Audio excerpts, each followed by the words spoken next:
미칠 것 같은 고민 다들 있으시죠? 혼자 고민하지 마세요. 그 고민 우리 모두의 것이니까요. 김태형 상담소 나를 미치게 하는 것들을 시작하겠습니다. 안녕하세요, 김민기입니다. 네, 안녕하세요. 상담사 신성미입니다. 안녕하세요. 심리학자 김태형입니다. 네, 여러분의 미칠 것 같은 고민과 사연을 기다리고 있습니다. 소소한 고민, 진지한 고민 눈치 보지 마시고 주저하지 마시고 지금 보내시면 바로 상담 가능합니다. 홈쇼핑 같네요. 두둥. 네, 아래 메일 주소 이용하셔서 사연 보내주시기 바랍니다. 지난 방송 댓글 소개 먼저 하고 시작하겠습니다. 행인 1님, 나를 미치게 하는 것들 정말 의논 드리고 싶은 게 있어요. 근데 고민을 문자화하려니 용기가 안 나요. 고민을 직면하지 않고 외면하고 싶은 거겠죠. 이 주소로 메일을 보내시라고 자꾸 얘기를 하시니까 점점 인식이 됩니다. 수요일 내에 선생님들께 문을 두드리겠습니다. 네, 고민 많이들 하실 것 같아요. 보니까. 중간중간 맞다. 메일을 보내주세요. 그 영상을 삽입을 해주세요. 계속 까먹지 않게. 아 맞다. 나 메일 보내려고 했지. 이 방송이 끝나고 나면 그거를 까먹을 수 있거든요. 맞아. 아 처음에는 들으면서 아 맞아 나도 비슷해. 쓸까? 근데 방송 끝나면 이게 밀어두기 시작하면은 또 안 보내게 되거든요. 맞아요. 글 쓰는 게 조금 귀찮으신 분들은 그쵸. 마이크로 녹음해서? 녹음 딱 한 다음에 딱 텍스트로 해서 보내주면 저희가 또 오 편집해서. 요즘에는 클로버노트라고 네. 저게 있어요. 아, 있더라고요. 네. 얘기하면 하는 거. 아 중간중간 말하시고 클로버너트 네이버에 음. 검색하시면 그 음성을 문자화해요. 네. 그래서 그 문장만 싹 정리해가지고 보내주시면 될 것 맞아요. 같아요. 그거 꽤 정확하던데요? 네, 맞아요, 되게 맞아요. 잘 돼 있어요. 자, 행인 1님 기다리겠습니다. 네. 라임레몬님, 그럴 수 있지. 초연해지는 단계. 그럼에도 불구하고 결코 초연해지기는 쉽지 않아요. 그렇기에 비슷한 아픔을 겪고 힘들어하고 이겨내려고 애쓰는 사연들이 마음에 진동합니다. 나만의 고민일까? 왜 나만 이럴까? 했었던 생각들이 가득했는데 여러 사연들을 접하고 방송을 통해 조언과 공감과 해결 방향을 제시받을 땐 저도 퍼즐 맞춘 듯 저의 해답을 듣는 것 같아요. 정말 한 명의 인간을 우뚝 설 수 있게도 하고 한없이 초라하고 하잘것없는 존재로 만들기도 해요. 그래서 나와 같은 힘듦을 자녀는 겪지 않기를 바라는 마음이 또 다른 상처를 만드는 것 같아요. 한 회차도 놓치면 안 될 방송이라 생각해요. 오래오래 해주세요. 저도 상담받고 싶은데 기억을 정리하려고 하면 힘들었던 그때가 잘 떠오르지 않아요. 그렇다고 왜곡해서 기억하고 있지도 않고요. 그냥 그 힘든 시기를 통째로 지워버린 것 같기도 하고 나쁜 감정의 기분만 있는 것 같아요. 사연을 보내고 싶어도 중구난방 짜집기도 안 될 것 같아요. 그래서 다른 분들 사연을 통해서 저와 비슷한 내용이 있으면 퍼즐 맞추기를 하나 봐요. 늘 감사히 보겠습니다. 네, 이거 잘 기억이 안 나는 그런 사연들은 방법이 있나요? 좀 좋은 팁. 진실은 모르죠. 진짜 아무 일이 없었을 수도 있고 네. 어느 정도면 그렇게 통째로 사라질까 이런 경우도 있는데 상담에 이제 상담 신청하고 오시는 분들 보면 분명히 내가 지금 어려움은 있는데 그리고 뭔가 슬프고 뭔가 지금 하기가 어려운데 그 옛날 기억들을 하나도 모르겠다고 하시는 분들 되게 많아요. 그러니까요. 되게 많은데 그럴 때는 저는 보통 이렇게 어떤 걸 떠올리면 몸의 감각을 조금 체크를 먼저 하거든요.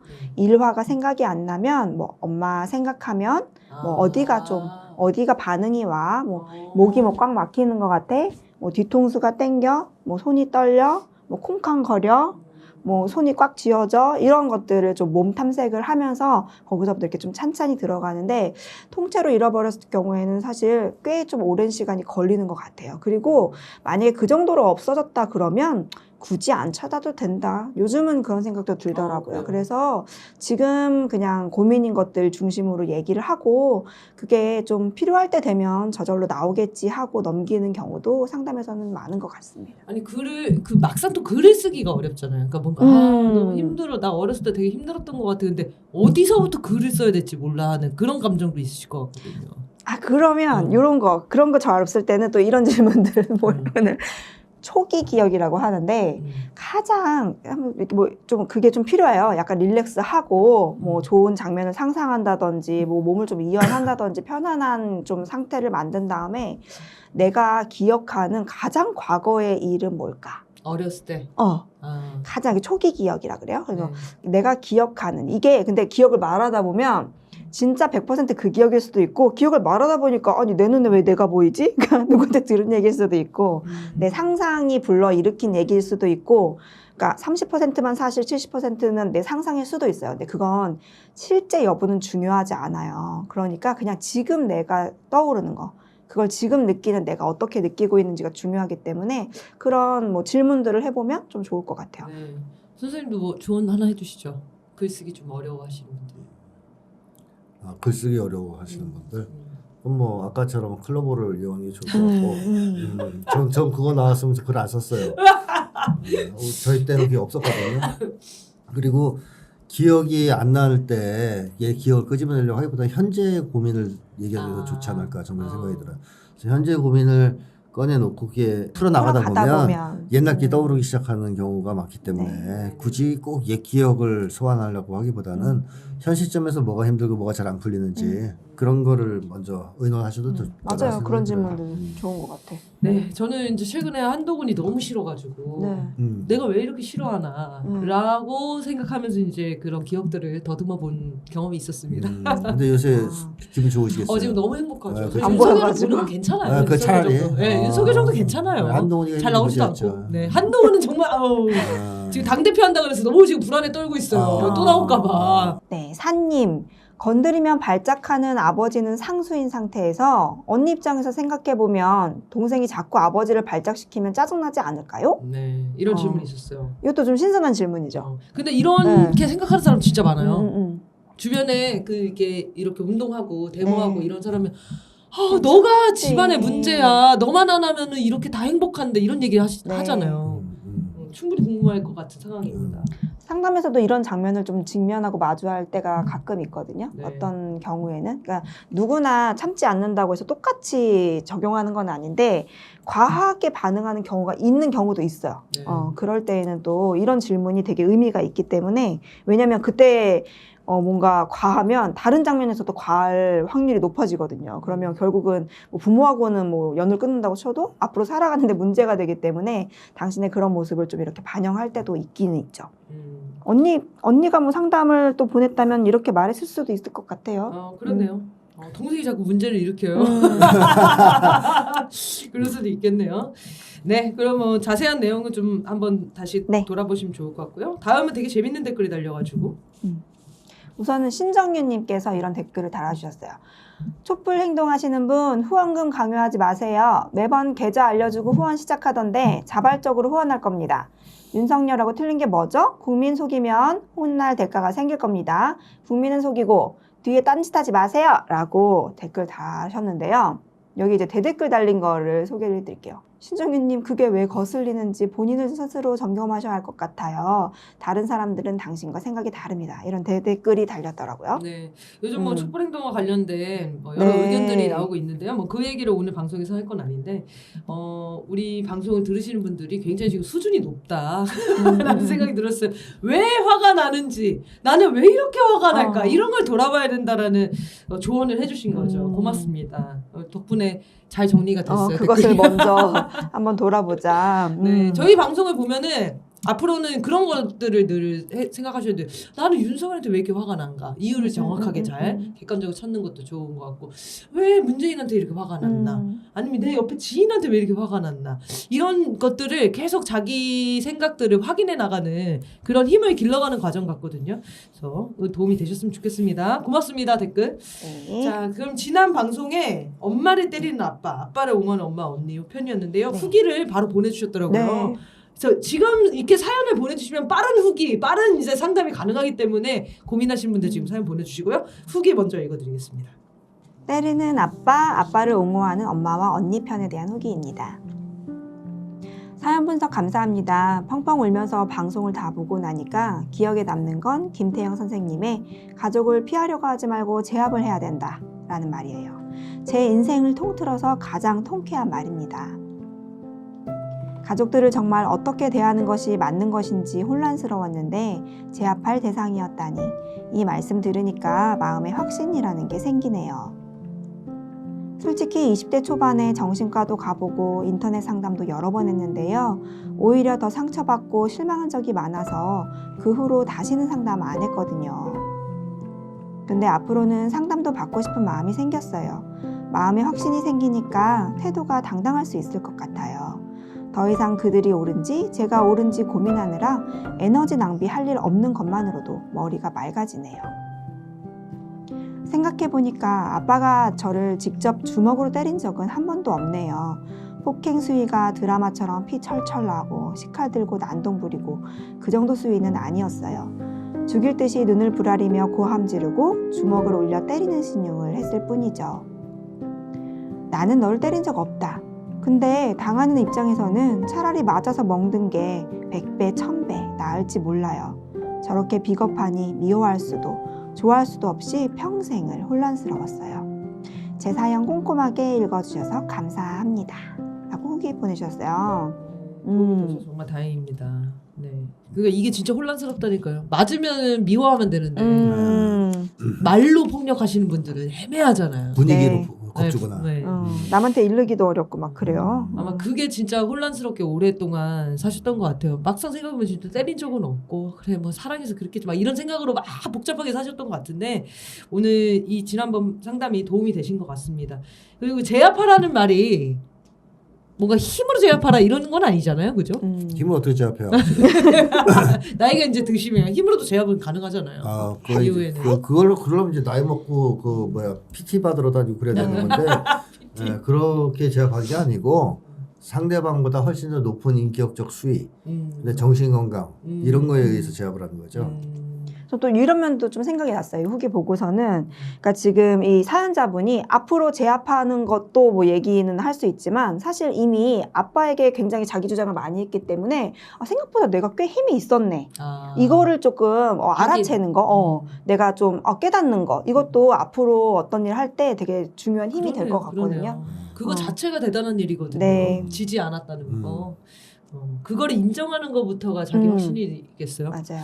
네. 그러니까 내가 내 안에 힘이 있었네 이 얘기로 좀 잘 가져가셨으면 좋겠습니다. 잘 힘을 기르셔서 도덕적으로 대합하시길 바라겠습니다. 자, 오늘 사연은 깁니다. 그래서 네. 요약 발제를 하고 좀 저희가 놓친 것들은 분석하면서 말씀을 드릴게요. 일단 사연 소개하겠습니다. 안녕하세요. 저는 만 31살이며 창원에 가족과 함께 거주하고 있는 취업준비생 남자입니다. 저는 2년 전에 법륜스님 유튜브를 듣다가 저랑 비슷한 분의 사연을 듣고 나도 우울증인 것 같다라고 생각해서 병원에서 심리검사를 받았어요. 결과는 만성 우울증이었고 어렸을 때부터 우울증을 겪었을 확률이 높다고 하더라고요. 정도가 심각하지 않아서 약보다 상담을 권유받아 상담을 3차례 진행했습니다. 상담 과정 중에 상담사의 개인 경험을 생각보다 많이 얘기했고요. 치료법은 명상하는 법 등을 알려줬는데 저랑은 맞지 않더라고요. 하고 싶은 말을 많이 하니 마음은 가벼워졌는데 해결책을 빨리 알고 싶은 제 욕심 때문인지 비싼 상담비가 계속 생각나서 중단했습니다. 제 우울증의 원인은 복합적인데요. 한마디로 정리하면 가부장적 가정에서 힘들었던 거인 것 같아요. 거기에 더해서 제가 아토피와 비염이 있어서 따뜻하거나 뜨거운 곳에 있으면 몸이 많이 힘든데요. 할아버지 집에 가면 항상 바닥이 따뜻하고 윗공기는 차가웠기 때문에 그 집에서 잠을 잘 때마다 고통스러워서 주말이 더 두려웠습니다. 저희 아버지가 장남이고 제 위에 누나가 하나 있어요. 당시에 할아버지는 근거도 없이 첫째는 당연히 아들이라고 생각해서 이름까지 지었는데 딸이 나오니까 저희 부모님께 알아서 이름을 지으라고 했답니다. 그때부터 저희 집을 싫어하는 티를 많이 냈고요. 3년 뒤에 제가 태어났는데도 큰 관심을 두지 않더라고요. 예민한 어머니는 스트레스를 많이 받았고 어머니 영향을 많이 받은 저도 덩달아 예민했습니다. 아버지도 할아버지를 닮아 가부장적이고 독재자 성향이 있습니다. 할아버지나 아버지는 제게 물리적인 폭력을 거의 가하진 않았지만 존재 자체가 저한테는 공포였어요. 저는 어렸을 때부터 마음 편하게 살았던 기억이 없습니다. 저희 아버지는 교사인데요. 집에서도 아버지는 없고 교사가 있는 느낌이었습니다. 더군다나 집에 있는 자식과 소통도 안 하면서 전교조 활동을 하는 아버지를 보고 더 싫었습니다. 아버지는 저희 세대의 전형적인 아버지처럼 무뚝뚝하고 교육은 어머니에게 일임했습니다. 아버지와 마찬가지로 저에게도 아버지의 모습이 보인다는 말을 많이 듣습니다. 독재적이고 직설적으로 말하고 고집이 센 면이 있죠. 어머니와 관계도 그렇게 좋지는 않습니다. 아버지와 마찬가지로 말을 들어주기보다 본인이 맞다고 답을 정하고 조언을 하는 게 대부분이라서 제가 말을 잘 걸지 않습니다. 현재도 같이 살고 있는데 같은 공간에 있는 것만으로도 신경이 쓰여요. 제가 번 돈으로 생활한 적도 있었지만 지원받은 돈이 더 많기 때문에 취업하면 성인 때 지원받았던 돈을 차근차근 갚고 관계를 끊을 생각입니다. 이게 괜찮은 선택인지 궁금합니다. 저희 부모님 두 분 다 공부를 매우 잘하셨습니다. 그래서 기준이 많이 높은가 봐요. 한 예로 제가 평균 99점으로 전교 1등을 했었는데요. 보통 부모들은 잘했다고 하겠지만 저희 부모님은 왜 1점을 틀렸냐 하고 칭찬을 하지 않았어요. 부모에 대한 인정 욕구를 충족하기에는 기준이 너무 높아서 저는 지쳤고요. 갈수록 성적은 떨어졌습니다. 공부를 포함해서 모든 기준이 엄격해서 숨쉬기가 어려울 정도였어요. 저는 초등학교 고학년 때부터 자살 생각을 종종 할 정도로 심리적으로 건강하지 못했습니다. 집에서도 제가 질문을 하면 왜 쓸데없는 질문을 하냐고 나무라기만 했었죠. 그래서 지금까지 도움을 청하지 않고 뭐든 혼자 다 하려고 하다가 진짜 답답하면 도움을 청합니다. 자퇴도 몇 번 하겠다고 했지만 욕만 먹었습니다. 나중에 알고 보니까 경제적인 이유로 자퇴나 대안학교를 막았다고 하더라고요. 원래 역사교과서를 쓰고 싶어서 역사학과에 진학하려고 했는데요. 최상위권 대학 역사학과가 아니면 국사편찬위원회에 들어가기 쉽지 않아서 성적에 맞춰서 경영학과에 진학했습니다. 대학교를 다니면서 전공이 너무 맞지 않아서 자퇴하려고 몇 번 시도했어요.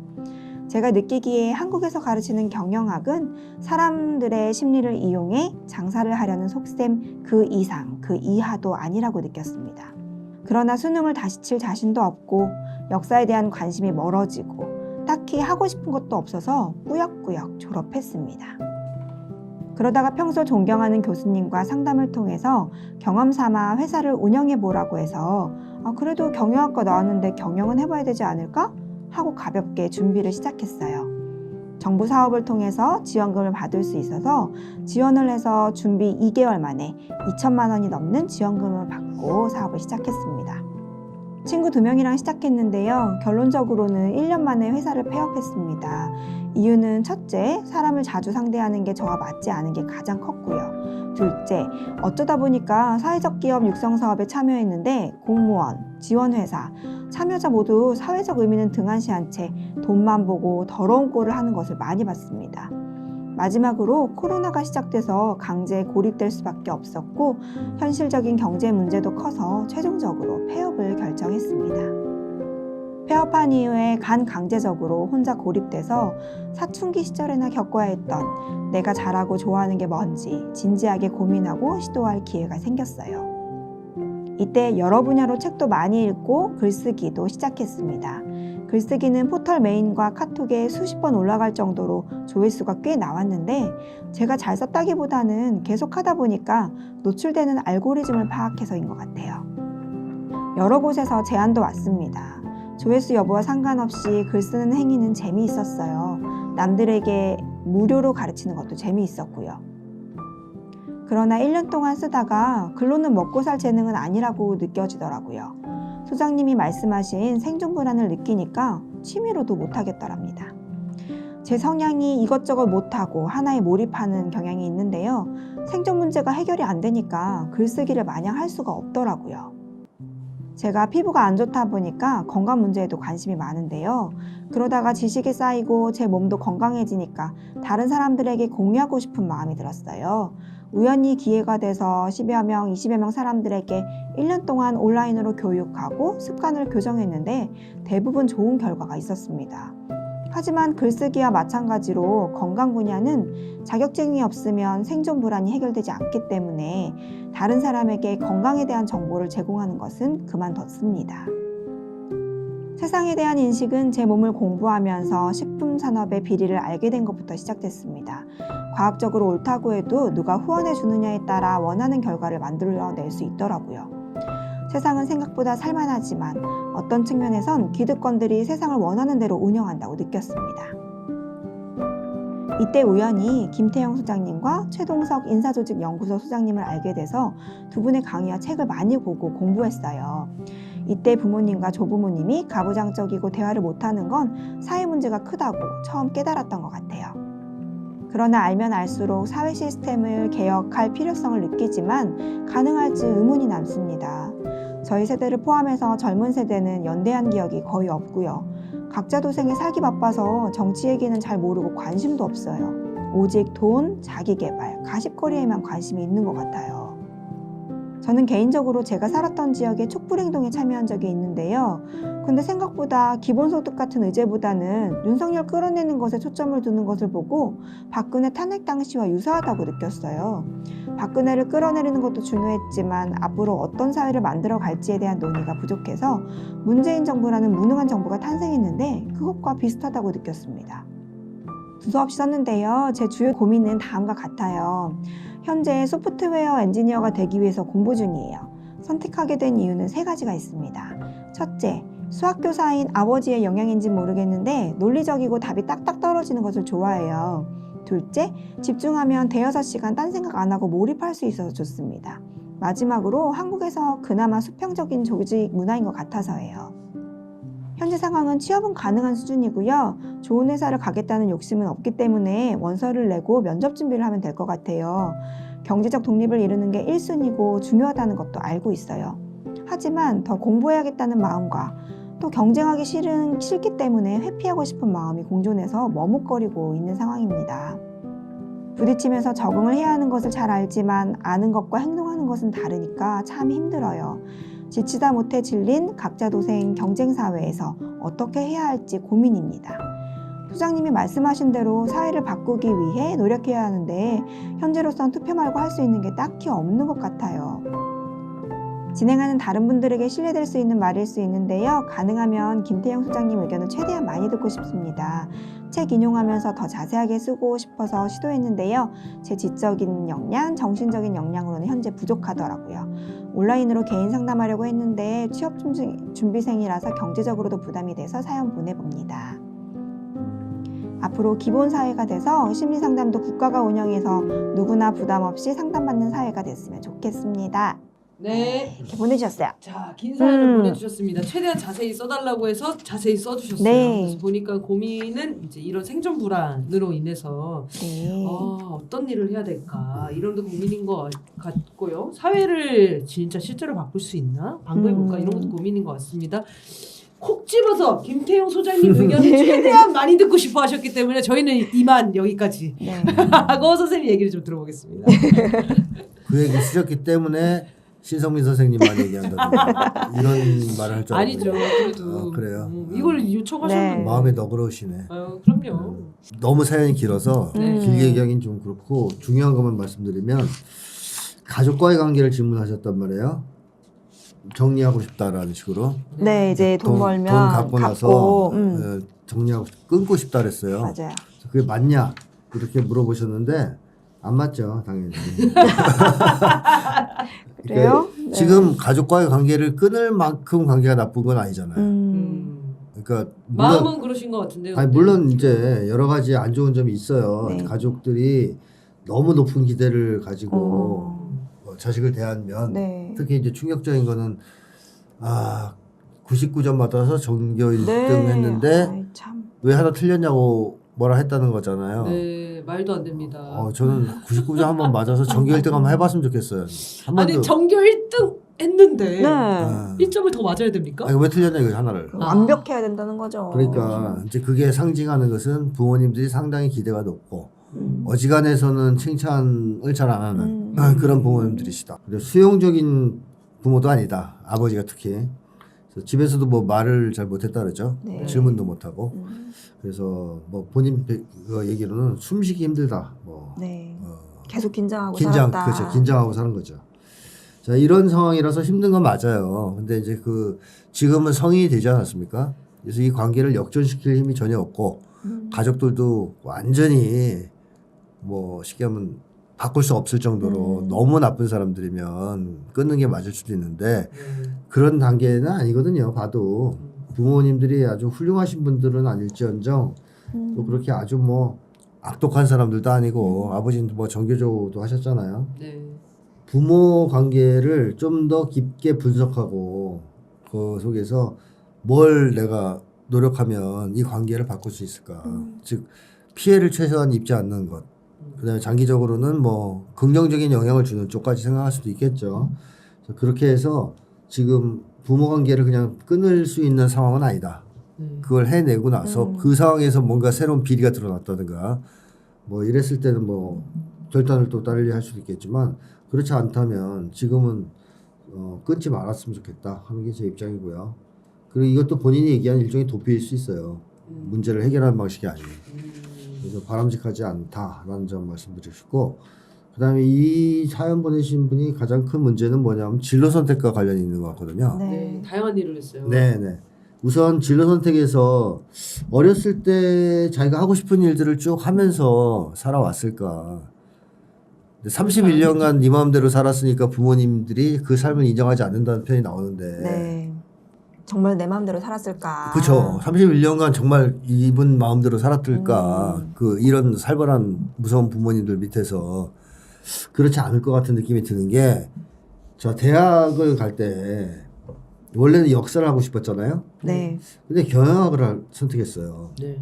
그 이유는 역사를 공부하려면 최상위권 대학에 가야 역사과를 나왔을 때 국사편찬위원회에 들어갈 수 있는데 그 정도 성적은 안 됐기 때문에 경영학으로 갔다는 거 아니에요. 그럼 이분이 이 당시에 진로 선택할 때 기준점은 뭐였을까요? 결국 뭡니까? 역사가 좋았는데 그걸 스스로 차버리고 경영을 선택한 이유는 그 가장 높은 대학 아니면 안 된다. 그렇죠. 가장 높은 대 아니면 안 된다. 그 1점하고 똑같아요. 그렇죠. 네. 그리고 어떻게 보면 생존 불안이라고 본인은 생각할 수도 있잖아요. 이게 생존 불안 때문에 내가 그 국사편찬위원회 못 들어가, 안정적인 직업을 찾아. 국사편찬위원회 못 들어가면 역사학과 가면 바쁜기 좋은데 얘가 거기로 올라가야 돼. 근데 최상위권에 가야 돼. 근데 그 성적은 안 돼. 그러니까 아예 그만두겠어. 이런 거잖아요.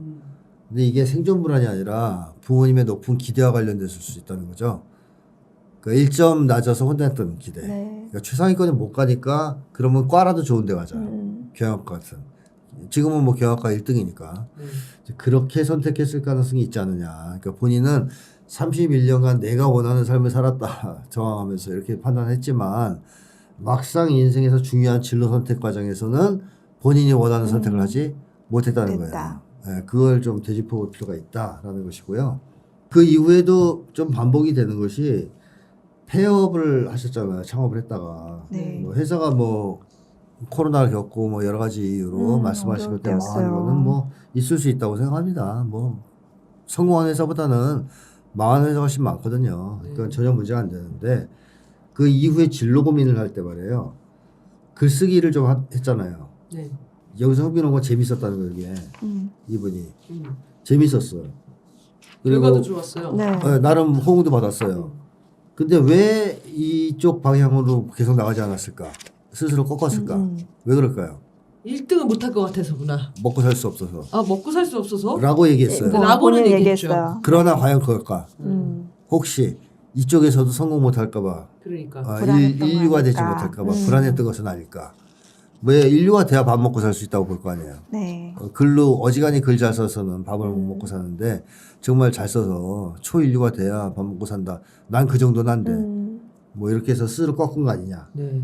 자, 세 번째는 이제 소프트웨어 지금 엔지니어 진로 희망한다 하셨어요. 그리고 그 왜 이걸 선택하느냐 여러 가지 이유를 댔는데 그 중에 슬쩍 지나가면서 또 이런 얘기를 하셨죠. 일단 먹고 살아야 된다. 자, 그럼 이것도 결국에 목적은 또 먹고 산다는 것과 얘기가 돼 있지만 똑같은 고민이 안 나올까? 뭐 이런 생각도 들어요. 인류 소프트웨어 엔지니어로서 뭐 인류가 되어야 된다는 강박은 없을까? 뭐 이런 한 거죠. 획을 그어야 된다는. 네, 한 획을 그어야 된다. 그걸 안 하면 또 하지 못하는 게 낫다. 난 뭐 역량이 안 된다. 이렇게 포기하진 않을까? 그래서 저는 이 패턴 속에서 뭐가 자꾸 걸리냐면 스스로가 흥미를 좀 보였던 거를 꺾는 게 자꾸 관찰이 된다는 거예요. 몇 번 반복해서. 반복됐어요. 네, 관찰이 돼요.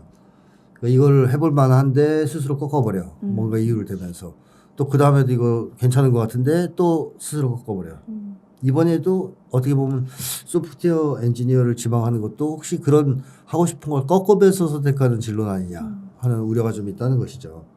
그래서 저는 이런 조언을 드리고 싶습니다. 요거와 관련해서는 생존 불안이 진로 선택에 영향을 미쳐서는 안 된다라는 말씀을 드리고 싶어요. 생존 불안이 있는 건 당연한 거고 없을 수가 없는데 진로 선택에 영향을 미치면 안 된다. 그럼 어떻게 영향을 안 미치게 할 거냐? 둘 중에 하나를 선택하면 돼요.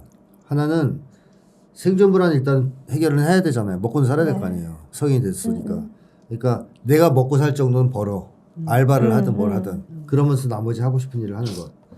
예를 들면 뭐 소프트웨어 엔지니어가 되고 일단 네. 그 다음에 자기가 하고 싶은 일을 또 따로 하는 것. 글도 쓰고 뭐 이렇게. 투잡이죠. 투잡 뛰는 건데요. 이게 이제 하나의 방법이고 또 하나의 방법은 생존 불안을 좀 감내하겠다는 입장.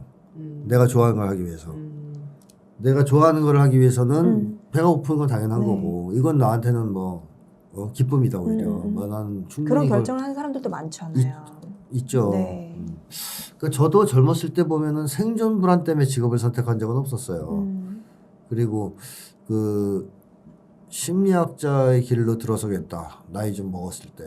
그 얘기할 때 다 말렸거든요. 네, 상담도 마찬가지입니다. 그러니까. 네. 먹고 먹고 살기에는 먹고 살기에는- 살기 좋은 아니, 편 그렇지 아닙니까? 않아요. 네, 아, 안 그래요? 말렸어요. 네. 그때만 해도. 근데 지금 심리학자는 괜찮아요. 진짜 말리고 싶겠다. 이건 더 말리죠. 여긴 더 말리죠. 심리학자. 그래가지고 막 난리가 아니야 주변에서. 미쳤냐. 그 뭐. 당시엔 진짜 더 그랬죠. 어떻게 먹고 살려고. 그리고 초반엔 진짜 힘들었거든요. 생존 불안에 시달렸을 때 처절하게. 근데 나는 그걸 한 이유가 생존 문제 해결하려고 한 건 아니거든요. 목표가. 그렇기 때문에 감내한 거죠. 네. 받아들이고 내가 이건 어차피 해야 될 일이고 하고 싶은 일이다. 하다 보니까 이제 거기서 조금씩 성과가 쌓이고 생존 문제가 어느 정도 해결되어 온 거예요. 그래서 저는 생존 불안 해결을 목표로 해서 하는 일을 포기하는 것보다는 하는 일을 정확하게 찾고 그 길을 가다 보면 처음에 좀 생존 불안을 겪더라도 네. 그게 자기 전문성도 높일 수 있고 장기적으로는 네. 또 생존 불안 문제도 결국 해결할 수 있는 거 아니냐 하는 생각이 들어요. 그리고 지금의 젊은 세대는 특히 더 그런 입장을 가져야 되는 것이 지금의 젊은 세대가 뭐 30대까지라고 본다면 한국 사회가 10년, 20년 뒤에도 이 모양 이 꼴일 거라고 예상하면 안 돼요. 바뀌겠죠. 어떻게든 기본 사회로 저 넘어갈 거라고 예상합니다. 네. 그렇기 때문에 그때 가서 그 기본소득 받아서 살면 되니까 너무 생존에 올인해서 자기 인생을 거기에 걸면 좀 손해 아니냐 하는 생각이 들고 차라리 지금 생각해야 될 거는 내가 진로 선택을 할 때 정말로 어떤 다른 조건 없이 네. 내가 하고 싶은 일을 찾느냐. 생존 불안도 혹시 내가 진로 선택을 하는 데서 그 내가 원하는 걸 선택하지 못하게 만드는 핑계거리로 작동하고 있는 건 아니냐. 이런 것부터 한번 검토하는 게 더 좋을 것 같거든요. 네. 그래서 그 얘기를 드리고 싶고, 자, 그 다음에 마지막으로 한 가지만 더 말씀드리면, 이분이 똑똑해서 지금 사회 문제에 대한 파악이 있잖아요. 네. 개혁을 해야 되겠다는 입장도 확실하시고, 근데 문제는 무력감을 느낀다는 거잖아요. 될까? 안 될 것 말고는 할 게 이거밖에 없고, 없다. 되겠어요 이거. 요즘에 젊은 사람들 보면 하나 같은데 이런 얘기를 하시는데 이 무력감을 해결하지 않으면 점점 초라해집니다. 그리고 진로 선택에도 영향을 미칠 거예요. 네. 자, 내가 볼 때 나는 너무 무력해. 세상이 바뀔 것 같지 않고 내가 할 수 있는 일 별로 없는 것 같아요. 그러면 세상은 계속 이 모양 이 꼴이다. 더 나빠질 것이다 라고 생각될 거고 불안해지겠죠. 네. 그럼 생존 불안이 미치는 영향력도 더 커진다. 그럼 진로 선택을 그것 때문에 못하게 될 수가 있어요. 이게 다 연결돼 있으니까 이 무력감을 탈피하기 위해서 벗어나기 위해서 탈출하기 위해서 노력을 좀 해야 된다.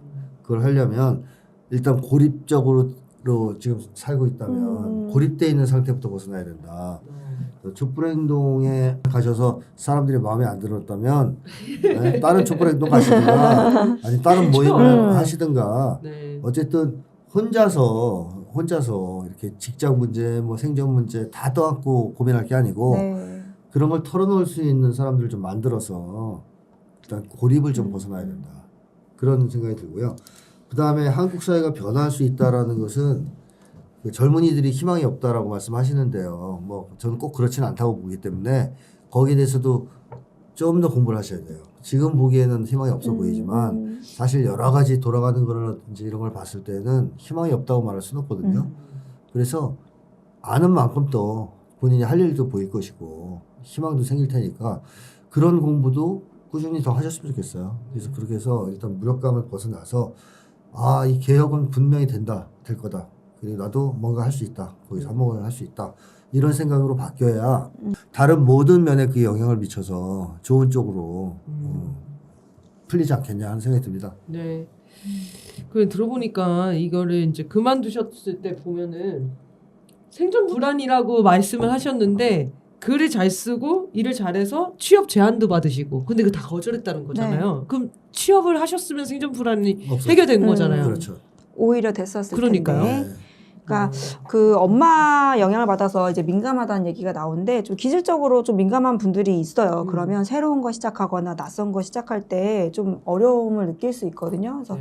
그런 거 좀 의논한 사람이 있었으면 어땠을까 근데 이런 그런 생각도 들고. 그런 거 같진 않아요. 왜냐면 새로운 일을 너무 많이 시도하세요. 본인이 안전할 때는 하는데 이제 진짜로 아. 관계적으로 들어갈 때는 이제 어려워지는 더 것도 깊이 같아요. 할 때. 그래서 선생님 말씀하신 것처럼 그 완벽한 세팅에 대한 갈구도 이제 영향을 미치는 것 같고 좀 기질적으로도 좀 그런 낯선 거라든지 새로운 것들을 할 때 특히 관계에서 할 때 좀 어려웠거나 좀 마음이 너무 많이 쓰였거나 이런 게 좀 있었지 않을까? 근데 여기 표현해 보면은 그 회사 폐업한 이유로 첫 번째로 사람을 자주 상대하는 게 저와 맞지 않는 게 제일 컸다라고 하셨는데 소프트웨어 엔지니어가 되려고 하는 이유 세 번째에 자기는 사람들과 소통하는 걸 좋아합니다. 이런 얘기를 하거든요. 네. 그럼 뭐가 그 질적일까? 회사 때는 이상한 사람들 많이 만난 거죠. 여기서 그 이상한 사람 싫었다. 그 공무원이라든가 네. 그 욕했잖아요. 그 실제로 그런 사람 많이 있어요. 네, 사회적 그쵸. 기업을 정부 돈 빼먹으려고 들어온 사람들 맞아요. 많아요. 네. 이제 그런 모습 보고 실망하고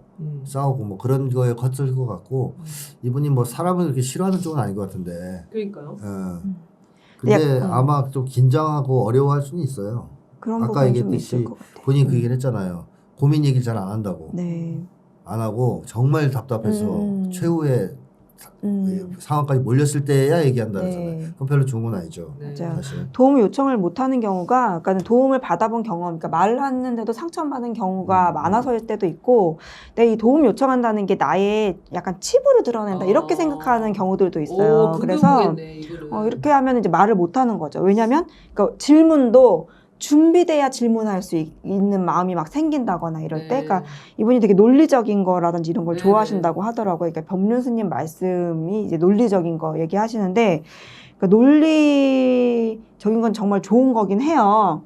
근데 사람 관계에서는 논리적으로 설명 안 될 때가 진짜 많긴 많거든요. 부딪혀봐야 돼요. 네. 그래서 이제 그걸 따지고 들으면 너무 시작하기 어려우니까 차라리 이분이 재밌었던 게 뭐냐면 정말 좋아한 것들은 정말 철두철미하게 하신 것 같아요. 인정받은 정도로. 근데 경영학 있잖아요. 경영학은요, 그냥 또 툭한 기분이에요. 대충 뭐 시작했다고 하지 않나요? 그죠? 맞아요. 그냥 편안하게 뭐 가볍게 준비를 시작했다?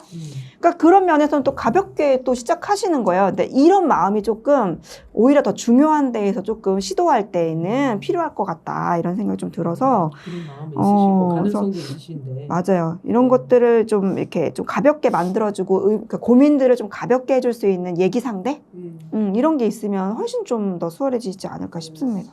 저는 그런 것도 궁금했거든요. 그러니까 생존 불안을 엄청 크게 느끼는 사람들이 있잖아요. 네. 예를 들면 정말 내일 밥 먹을 게 없어서 걱정한다기보다는 한 50년 후 내 노후 생활 막 이런 거 생각하시는 분들 많잖아요. 네. 제 주변에도 있거든요. 네. 근데 잘 벌어요. 잘 벌고 저축을 준비성이 많이 하지 많아, 못하지만 오히려. 저축도 해요. 적금도 들었어. 어. 근데 너무 불안하다는 거예요. 이렇게 사는 게 맞나? 막 이런 생각이 든대요. 그렇죠. 근데 이분도 약간 그런 케이스잖아요. 배경은 같아요. 근데 해결 네. 방법이 좀 달라요. 그죠? 그분하고. 그러니까요. 그래서 이렇게 좀 과도하게 불안을 느끼는 사람들은 어떤 마음인지가 궁금했어요. 저는 사실 진짜 그런 불안은 정말 없거든요. 생존 불안은. 어떻게든 되겠지. 어떻게든 신기하게 어떻게든 돼, 돼요. 또. 늘 신기하게 어떻게든 되는데 돈이 나가는 게 있으면 들어오는 게 1,000원 없을 때도 있으니까. 있었는데 신기하게 막 1,000원이 어디서 생겨. 고맙죠. 그런 이제 좋은 사람들을 많이 만나서 저는 곁에서 그런 도움을 많이 받은 건데 고립돼 있기 때문에 더 크게 느낀다고 봐야 될까요? 그럴 수 있죠. 당연하죠. 얘기를 좀 풀어야 다양한 시각도 보이고 또 이제 과하게 해석되는 것 좀 줄어드는데 예를 들면 부모님 관계만 아주 좋잖아요. 네. 그리고 부모님이 밥 줄 거 아니에요 집에 가면. 그렇죠. 그러면 생존불안 확 줄어요. 우리 아빠는 김치를 보내줄 거라는 나는 큰 믿음이거든요. 난 김장을 안 가도. 굶진 않는다. 그렇죠. 그런 거 있지. 집에서 쌀은 보내주겠지. 어. 이런 게 생존 불안을 완전히 사라지게 하겠네요. 우리 집 애들이 생존불안이 없잖아요. 지금. 취업을 못 하고 있는데도 그렇죠, 그렇죠. 왜 없냐면 밥을 주거든 내가 아무 뭐라 안 하고 밥을 계속 주니까 애들이 생존을 안 느껴. 근데 그런 게 좀 느껴져요. 그러니까는 31살까지 내 삶을 인정 안 했다. 그러니까 부모님들이 얼마나 이제 이런 부모님들이 쳐주지 않는 거죠. 지금 이 글 쓰고 뭐 이런 건강 뭐 이런 거 너 돈 안 되는 일 하고 다닌다 이러면서 아마 무원이든 유언이든 아마 굉장히 압박을 많이 하셨을 것 같아요. 되게 핀잔 주고. 느낌이 보니까 좋은 대학 나오셨을 것 같아요. 뭐 부모님도 이런 얘기 하시는 거 보는데 33살인데 아직 취직 못했어. 집에서 주는 눈초리가 엄청날 것 같아요. 그렇죠. 그래서 그것 때문에 끊으려고 수도 있는 건데 네. 어쨌든 그것이 본인에게 진로 선택에 상당한 영향을 미칠 가능성이 있다는 걸 한번 검토해 보시라는 거예요. 그러니까 부모님 생각이 그 기대가 꼭 내 기대하고 같을 필요는 없어요. 그렇죠. 그 수준으로 하지 않으시고. 근데 이게 부모님이 바라는 그 이런 게 어려운 거예요. 부모님 차라리 너 의사가 되라 하면은 의사가 되셨을 것 같아. 그럼 안철수처럼 되지. 그러니까 더 나중에 더 악화되시겠지만 부모님이 약간 말 안 하고 네가 알아서 가장 최선의 선택을 내가 바라는 선택을 네가 눈치를 채줘라 이런 식으로 키우신 것 같아요. 그러면 눈칫밥도 먹어야 되고 더 그러니까, 어려워지죠. 그러니까 뭔가를 선택을 못 하시지. 이거 뭐 차라리 다 괜찮게 하셨거든요. 보니까 막 글 쓰다가 막 포털 메인에 올라갈 정도면 굉장히 성공한 거 아닙니까?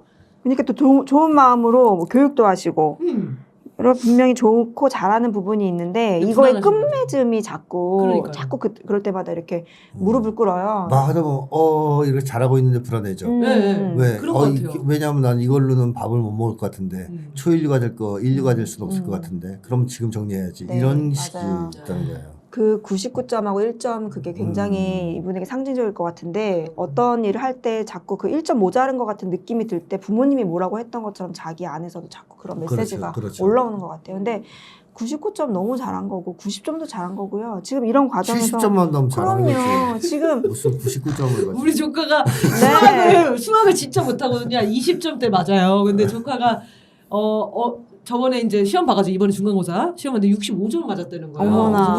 우리 큰언니가 이제 조카한테 웬일이야 수학을 그렇게 잘 봤어? 그랬더니 그 조카 반응이 그러니까 나도 놀랬어. 아니 내가 8문제를 풀었는데 시간이 다 썼다는 거예요. 와. 그래서 그 뒤는 다 찍은 거야. 괜히 65점 너무 만족스러워. 너무 잘했다. 65점. 그러니까 처음에 기대가 낮아야 돼. 20점 때부터 시작을 해야 돼요. 그래야 이제 뭐 성취감이 있지. 제가 진짜 이거 정말 슬픈 얘기인데 상담에서 가끔 어렸을 때 영재 판단 받아가지고 미끄러지는 친구들을 이제 심심치 않게 봐요. 그러면 둘이 어떤 얘기를 하냐면 그때 왜 잘했을까? 진짜. 왜 그때 영재 교원 가서 왜 100점을 맞아서 내 인생이 이렇게 됐나? 너무 슬픈 얘기예요, 이 얘기. 그러니까 부모님이 기대를 막 많이 하니까. 참 이렇게 차근차근 갔으면 좋았을 걸이라는 생각이 들 정도로 어떤 이런 잘했던 기억과 그거에 기대에 맞춰야 된다는 이런 압박감은 참 어려운 것 같아요. 맞아요.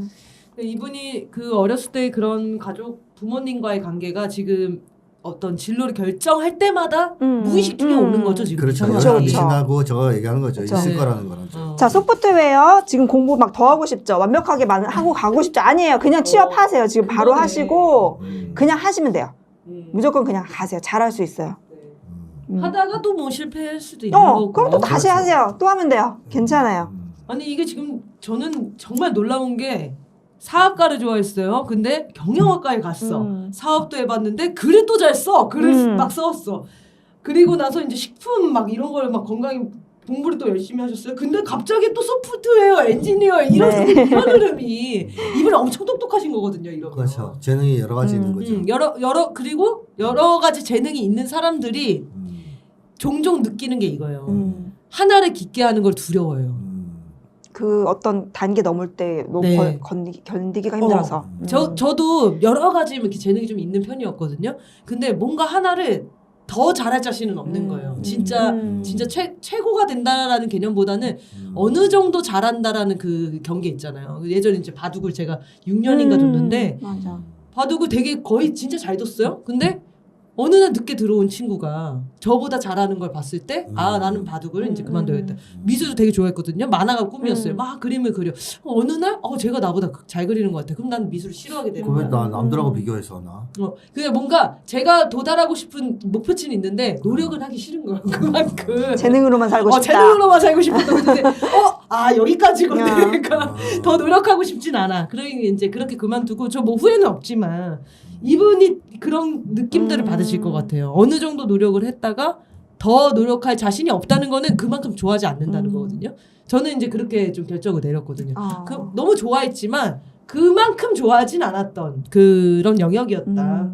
그래서 아직 이제 좋아하는 게 뭔지 맞아요. 못 찾으신 게 아닐까. 맞아요. 그 생각이 들더라고요. 이제 세상이 이렇다 이런 얘기 많이 주셨는데 저는 딱 처음 메모가 이거였어요. 나는 어떻게 살기를 원하냐 이거를 진짜 여러 번 써보셨으면 좋겠다.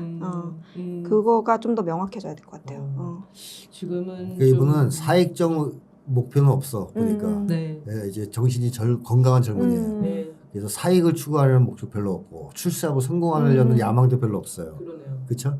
그래서 이제 뚜렷한 공익적 목적을 내세우진 않았지만 글 내용을 전반으로 봤을 때는 네. 그런 공익적 목표를 지향한 사람이에요. 맞아요. 그걸 사익해요. 더 명확히 찾아내면 더 좋겠어요. 그렇죠. 그러니까 네. 그런 거를 더 들고 파서 명확하게 지향점을 확인하는 것.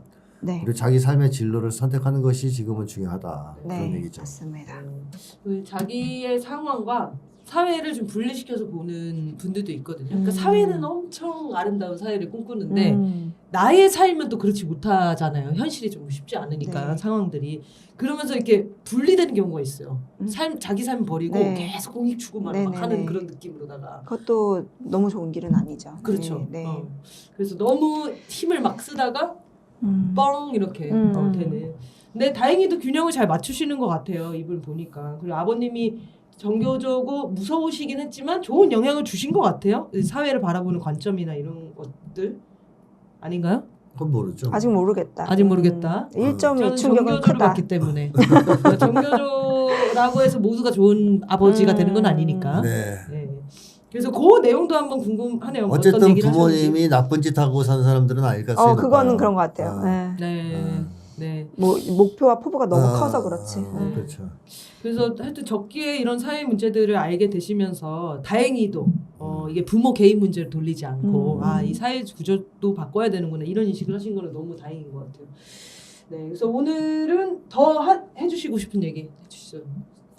상담에서 생각한다면 그 프레임인 것 같아요. 그러니까 사회적인 환경이 있고 그 안에서 내 역할이 뭐냐. 그럼 저는 이제 개인 상담 영역이기 때문에 개인이 하는 것들을 좀 보는 작업들을 더 많이 한단 말이에요. 그러면 똑같은 상황이 어쨌든 우리는 놓여서 살아가고 있는데 개개인이 그 상황을 어떻게 보고 어떤 일을 해야 되는지 찾고 어떤 행동을 할 건지는 결국엔 개인이 또 결정을 해야 되니까 거기에 대한 책임감도 뭐 높아지면 좋겠다 싶어요. 근데 그러기에 이전에 어떤 그런 어려웠던 경험들이 힘을 못 주고 있는 것 같으니까 이런 활동이나 다른 사람들 얘기나 뭐 쉽게 도전해보는 거나 이런 걸 통해서 조금 더 단련돼 갖고 잘하는 부분 찾아낼 수 있었으면 좋겠습니다. 네.